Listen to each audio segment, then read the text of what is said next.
सवरे नाग मार मार के पृथ्वी पे सुलाए दे। और तब हरणा कश्यप ने कई लड़का को खोल के देखो मरवा के जिंदो है कोठो खोल के देखो सो लला दोनों हाथ जोड़े नेत्र बंदे राम का नाम ले रहा है। हरणा कश्यप ने कही है लड़के अभी मारो ना है तू ए पिताजी तुम मारवे की कहता हूं मेरा बाप तात पहले बचा जाता हूं मोए। अब हरणा कश्यप ने कही अब क्या होना चाहिए। ए लला राम को नाम राजी थे छोड़े हो पिताजी न तो राजी थे छोड़ रहे हो न को राजी थे बताओ तुम क्या करो में हो। हरणा कश्यप ने कही तेरा बाप मेरे सामने क्यों नहीं आता है। प्रहलाद ने कही पिताजी अब समय आ गया आने का सामने तो उस दिन भागना मत जब सामने आए तब। सो हरणा कश्यप ने कही अब जी मरेगो न जा तो मैं ही मारूंगा पे हाथन ते। सो कलाई पकड़ के बहुत ऊंचे पर्वत पे ले गया। तब कई लड़का ते लला ऊपर ते नीचे झक के देख कितनी नीचे आई है और यहां ते फेंको तो तेरी हड्डियों का सुरमा बन जाएगा जानता है बता नाम छोड़ेगा नाम छोड़ेगा नहीं। फिर कई दूसरी बार ना छोड़ेगा नहीं है जो इतनी कई सो लात दही लला की कमर में हुआ क्या। अरे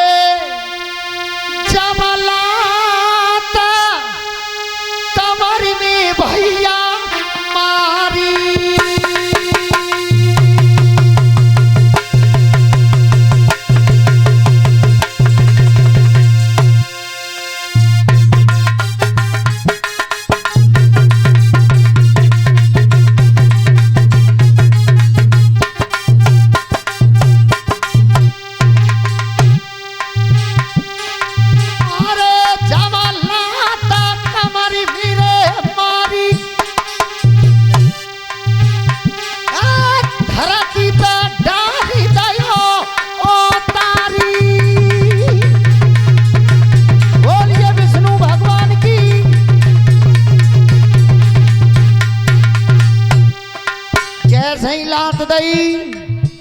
पुत्र ऊपर से नीचे की ओर गिरता हुआ आ रहा था और लला ने कर्म कौन सा किया। अरे जाने राम नाम खोले लियो और नंगे पैरा नाथ चली दियो। नंगे पैर भागे विष्णु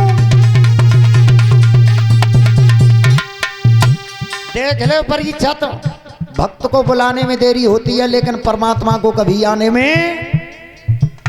क्षीर सागर में सो रहे सो लक्ष्मी जी ने कही महाराज रुको अरे कि तू रोकवे की पड़ रही है मेरे भक्त पर संकट है चप्पल ना पहनी नंगे पाए बाजे क्या ललाऊ पत गितारो ने को धत्ती में लगो तो पट मत जाओ। अरे बेटा ने नाम राम खोले लियो अरे नंगे पैरा नाथ चली दियो।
श्रोताओं ऊपर ते लला आए रहो सो भगवान ने दोनों हाथ आगे कितना बढ़ाए दे अपनी भुजन पे ले लो पुत्र और भुजाओं पे लेके प्रभु ने पृथ्वी पे बैठा दो और चले गए।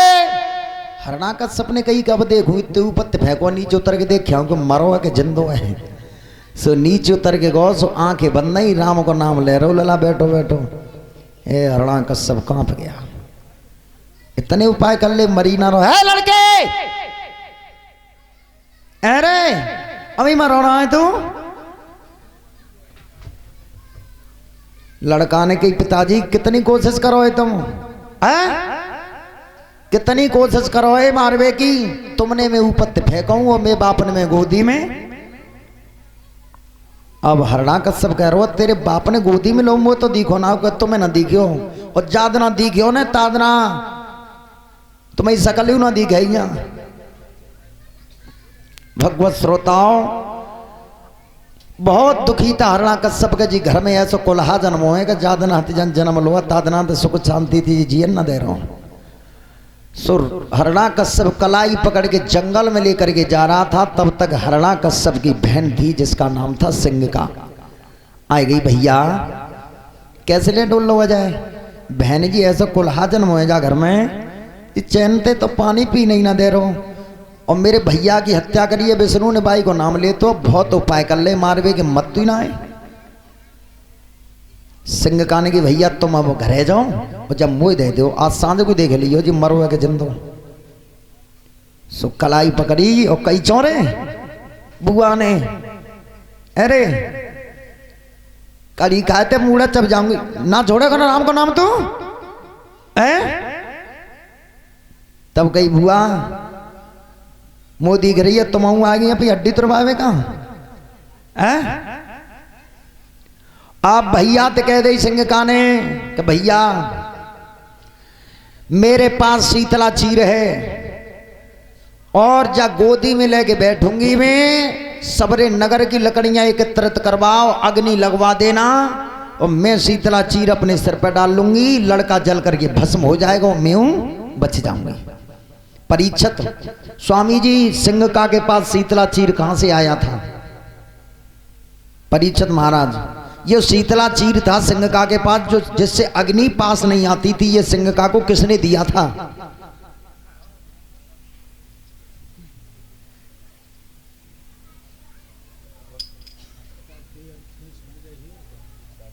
बदबू छोड़ रहे हो भक्तों।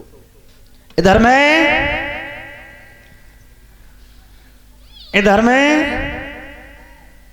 परीक्षित ने पूछा सुखदेव जी ये तो बताओ ये सिंघका चीर लेके कहां से आई। तब कही के एक दिन जंगल में गाल्यव ऋषि जो महात्मा थे ब्रह्मा जी के पुत्र तपस्या कर रहे उस वन में अग्नि लग चुकी थी। प्रमाण की चीज है अग्नि लग चुकी थी और सुना भी होगा अपने दादा महाराज सिंह ने भी बताया है अग्नि लग चुकी थी। तो ये सिंघका उसी जंगल में भ्रमण कर रही सो देखी कि महात्मा जरे जा रहे हैं सो अपनी साड़ी महात्मा की पीठ पे और न्यों करके खड़ी है गई। और जब संत की आंखें खुली पीछे मुड़ के देखा समझ गई लड़की तूने मेरी रक्षा की है जा मैं तुझे वरदान देता हूं क्या यही साड़ी एक दिन शीतला चीर बन जाएगी इससे अग्नि पास नहीं आ सकती है। तो ये गाल्यव ऋषि ने सिंघका को दिया था। बोली आनंद कंद भगवान की। भगवत श्रोताओ अब सिंघका ले गई सुकई चौड़े राम का नाम छोड़ेगो। तब प्रहलाद कह रहे हो बुआ ते किस्म तो सुंदर बहुत है चौड़े में कितनी घड़ी तो सुंदर कि सुन ले बुआ तू कितनी सुंदर है।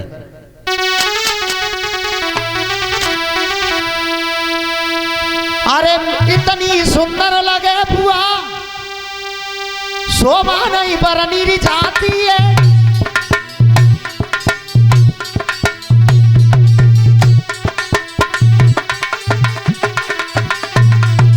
ए बुआ तेई किस्म तेरे कान कैसे हैं जानते तू। अरे ऐसे रंगती लगे बुआ शोभा नहीं बरनी जाती है और कान तेरे ऐसे बने मत कानू हलावत आती है।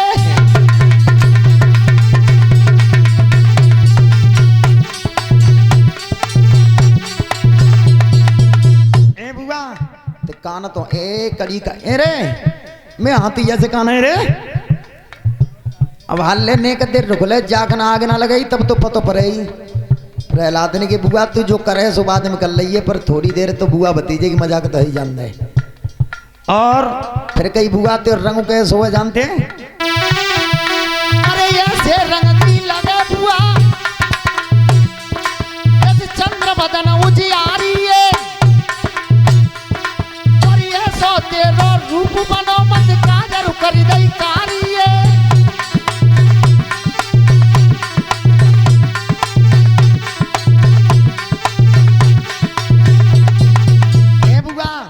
तेरा रूप तो ऐसा है कि तेई किस्म उल्टा होता हो देख ले होते धूतरे है संग काने कई कड़ी काय में इतनी बुरी बेइज्जती थी ने कदर रुके और सुन ले बुआ ते ना का। अरे मेरी बात तू सुने बुआ शोभा नहीं बरनी जाती है और ना का तो तेरी ऐसी बनी मत धरी रही राम कुल्हाड़ी है।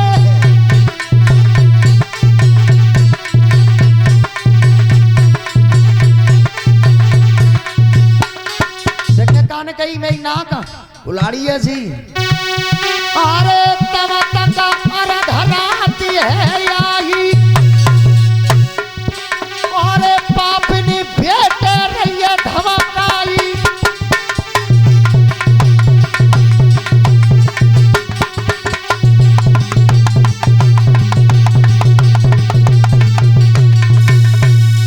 बोलिए गोविंद भगवान की श्रीमद् भागवत महापुराण की। श्री सुखदेव जी बता रहे हैं हस्तिनापुर नरेश परीक्षित महाराज जैसे बुआ की बुराई करी। अब बुआ ने कही अबे भैया थे भैया रात्रि का समय हो गया है अब ऐसा करे मैं अपने ऊपर शीतला चीर डारे ले रही हूं तू आग लगवा जल्दी से। और जैसे ही मैया कयाधु ने सुनी कि मेरे ललाकू मेरी नंद अपनी गोदी में लेके बैठी है सो भजत भैया आई जी मैं ललाकू छोड़ दे मेरे ललाकू। हरणा कश्यप आ गया है पापान पापनी कयाधु केस पकड़ लिए खिचेरता हुआ ले गया। प्रहलाद ने की मैया तू यहाँ काले वे आई है रूठ है माँ यहाँ कोई मनवैया होए और रोवे माँ यहाँ कोई चुप कर भैया मैया न तो यहाँ कोई चुप कर भैया न के तो यहाँ मन भैया काले भी आई। कयाधु रोए के अपनी नंद से का बोली अरे निरवेरी जाइए नदी मेरे सैया जी के आई निरवेरी जाइए।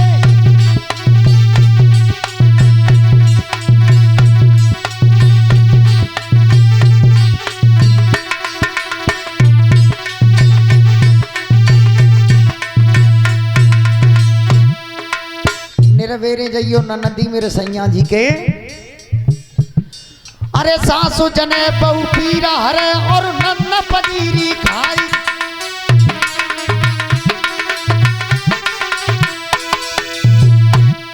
और देखना हरी लालू खिलाई रही बाजा दूध रही प्याई निरवेरी जाइयो नदी मेरे राजा जी के न्याई निरवेरी।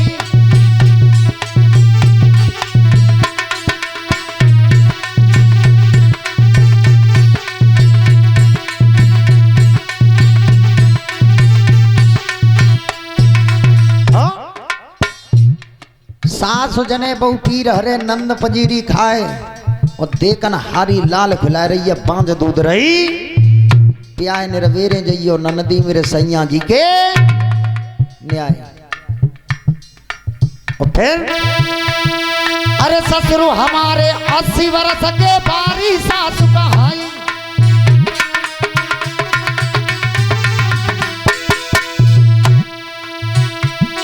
अरे ससुर हमारे 80 वर्ष के बारी सासु कहाई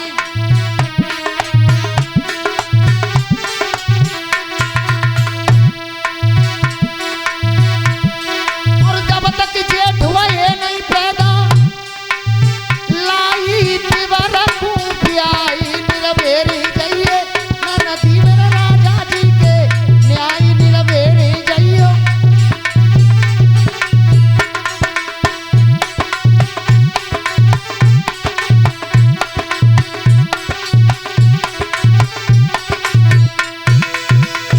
ससुर हमारे 80 वर्ष के बारी सास बहाए और जब तक जेठ भये नहीं पैदा तो लाई देवर को निर्वेरे जाइयो ननदी मेरे सैया जी के न्याय भजन शरीर के ऊपर है। ससुर हमारे 80 वर्ष के और बारी सास हो। और अंतिम में क्या लिखा? अरे बिना डोरिए का झूला डारो, अरे मन में अति हरसाई।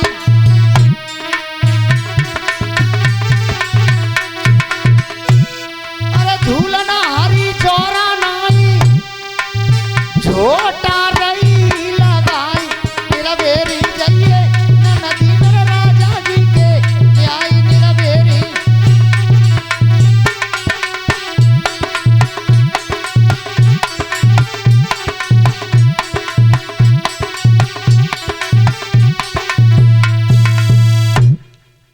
आप कया दूर रोई रही है। सुखदेव बताने परीक्षित हरणा कश्यप ने बहुत मार लगाई कयाधु में, एक बात न मानी। भगवत श्रोताओं, तब प्रहलाद ने कहिए मैया तू चली जा यहां से, यहां तुझे धैर्य देने वाला कोई नहीं है।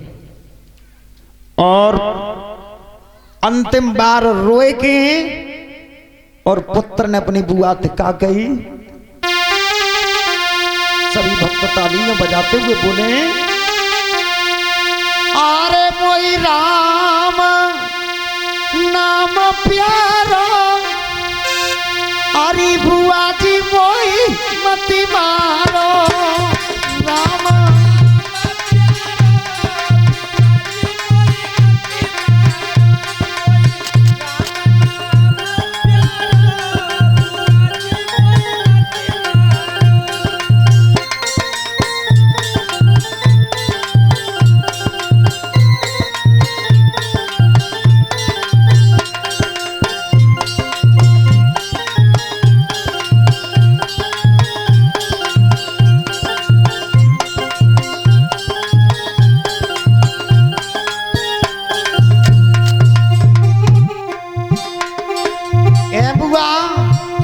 चो मार रही है, तू जी समझ रही हो कि मोह मार के फूफा जाके राजा बन जाएंगे, सो मत सोचिए तो राज्य ना मिलेगा मेरा।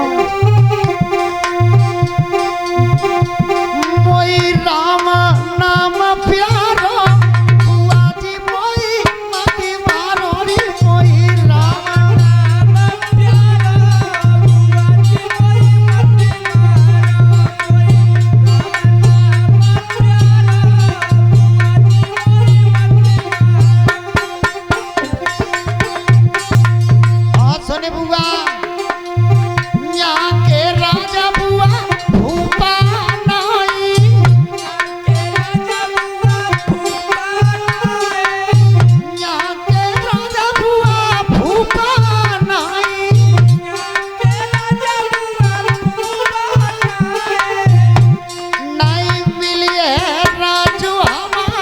बुआ जी मोई मती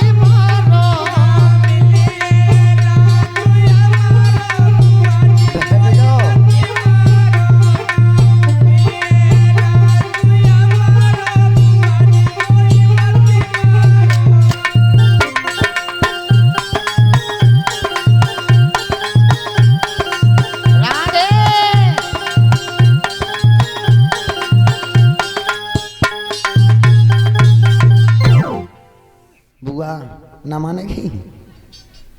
बैठ जाओ, कड़ी खाए नीचे चुपचाप बैठ, भाला आगे लगे तब पतो पर तू। ए प्रहलाद बहुत निहोरी कर रहा है। कयादू कह रही है नंदा छोड़ दे ना मेरे लला को, नहीं जाएगी यहां से।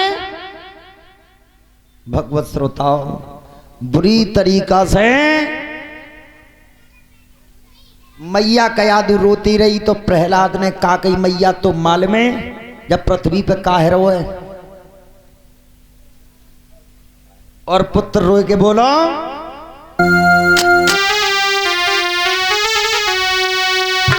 मैया सुने अरे मटर पे अधर चले चाकी रे मटर पे अधर चले चाकी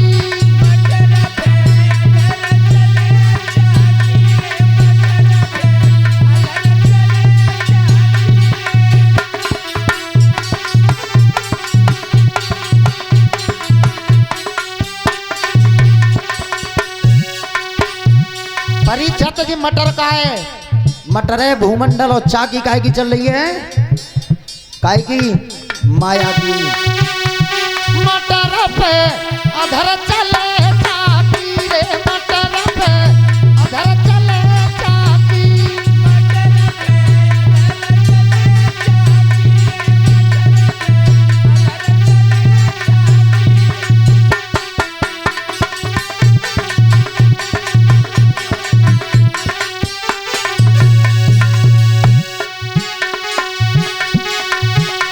और इसी पंडाल के अंदर बंटी स्टूडियो आगरा से जो चल रहा है, इस चैनल को सब्सक्राइब करें।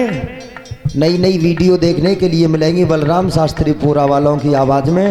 और कुछ ही क्षणों में गुलशन स्टूडियो वो भी आगरा से ही चलने वाला है इसी पंडाल के अंदर, उसको भी सब्सक्राइब करें। बोलिए गोविंद भगवान की।